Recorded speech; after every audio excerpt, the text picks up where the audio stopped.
Эми үйрөнүш керек. Мисалы, азыр бардыгыбыз сырткы келбетин айтып жамандаган менен даватчылардан үйрөнүш керек. Алар үйрөнгөнүн башкаларга жеткизип атат. Азыр мына жаштарга бир суроо берейин. Форумдан көп нерсе үйрөндүк, аябай таасирлендик дедик. Кимиңиздер барып бирөөлөргө айтып бердиңиздер? Досторуңуздаргабы, жакындарыңыздаргабы, телефон менен бирөөгө кеп мына ошондой болуп атат. Форумдан форумга, конференциядан конференцияга, акциядан акцияга, флешмобтон флешмобко чейин иштей жашай турган болсок жөн эле, анда иш алдыга кетпейт. Мисалы, жүзүмө түкүрмө мекендештик деген акция болуп атпайбы? Анын максаты ошондой. Бир жолу акция өтөт, андан кийин адамдарга тапшырылат, бул көчө сеники, бул көчө сеники, бул базар сеники. Күн сайын алдыңан чыккандарга эскерт.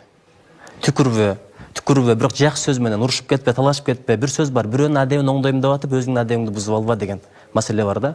Анткени күн сайын эскертмесең адам өспөйт деген да.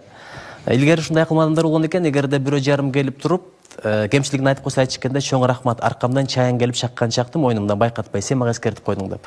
Ошон үчүн күн сайын билгендерди, көргөндөрдү жеткизип туруп, мына бул чоң аманат. Анан мен жаштарга канча да бир аз улууракмын, эки көйнөктү мурдараак жыртканмын, ошон үчүн силерге бир кеңеш берейин. Күчтүү мамлекет бул атом бомбасы бар мамлекет эмес. Күчтүү мамлекет бул ракетасы күчтүү же болсо авиациясы күчтүү мамлекет эмес. Советтер Союзу ушундай күчтүү болчу, бирок жок болуп кетпеди. Күчтүү мамлекет бир адамдардын жүрөктөрү бириккен мамлекет.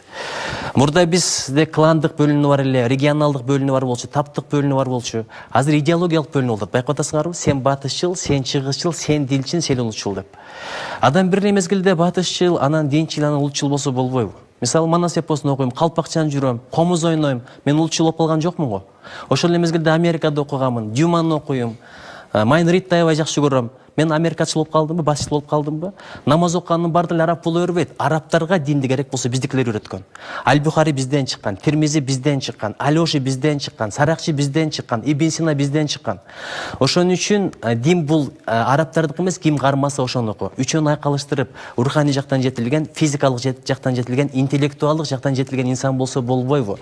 Ошон үчүн сиздердин ар бир иш-чараңыздар адамдардын адебин оңдошко, жүрөктөрүн бириктиришке багытталсын. Эгерде жүрөктөр бириксе, Кыргызстан өтө күчтүү мамлекет болот.